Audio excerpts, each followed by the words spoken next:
Some Republicans are now conceding that Pete Hegseth has a problem or many problems. And we even have a Republican calling for him to be ousted, which could just be one or two reasonable Republicans, or it could be the beginning of a turn for Pete Hegseth. So let's talk about Representative Don Bacon, first House Republican to suggest that he is no longer fit to keep his job, which is almost the truth. It's not that he's no longer fit to hold the job. He was never fit to hold the job, but Don Bacon, I'll take it.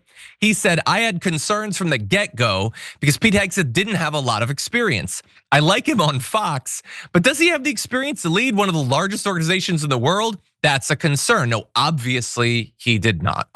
He's not a serious person. You listen to him speak for a minute. He's not a person you'd want to be in charge of pretty much anything. He's a jackass. That's all he is.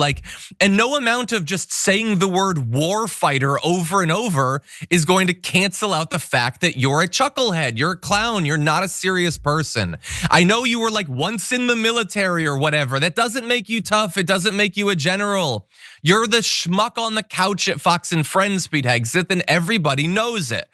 But anyway, Don Bacon said that while he didn't feel like it was his place to call on Hegseth to resign, he wouldn't stand for Hegseth's mismanagement were he the occupant of the Oval Office. So basically saying Trump should be pressing for him to step down, and says if it's true that he had another signal chat with his family, which he apparently did, about the missions against the Houthis, which he apparently did, it's totally unacceptable. I'm not in the White House and I'm not gonna tell the White House how to manage this, but I find it unacceptable and I wouldn't tolerate it if I was in charge. And finally, he says Russia and China put up thousands of people to monitor all these phone calls at the very top. And the number one target besides the president would be the Secretary of Defense. Russia and China are all over his phone. And for him to be putting secret stuff on his phone is not right. He's acting like he's above the law, and that shows an amateur person. And so he's been the toughest critic. We have one more who's not quite as tough, but he's beginning to dip his toe in the water of acknowledging that Pete Hegseth is a mess. This is Representative Carlson Gimenez, another Republican. Well, the question is this chat prior to the one that was leaked out, or did he continue to use the Signal chat group after that happened? And so I'm not sure the timing of it was. If it was something that he did prior to, okay, he should have learned his lesson now with what happened with the Mike Waltz incident. But if he did it afterwards, yeah, I would have concerns because it's already been burned by it once. I don't think you need to get burned by it twice. I think you should learn from your mistakes.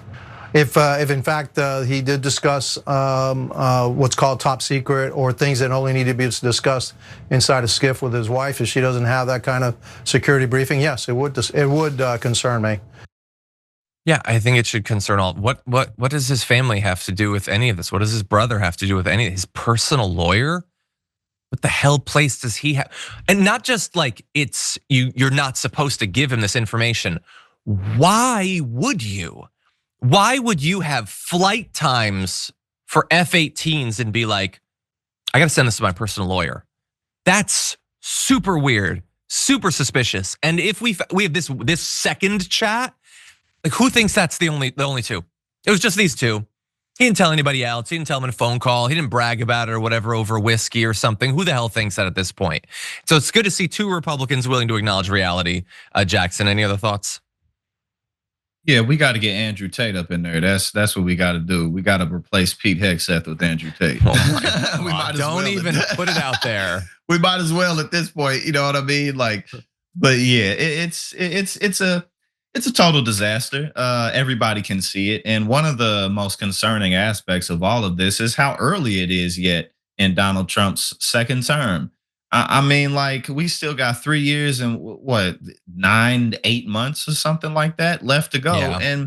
And as I pointed out yesterday on Indisputable, one of the most concerning things about it is it's not just that these people are incompetent, but Donald Trump doesn't care. He doesn't.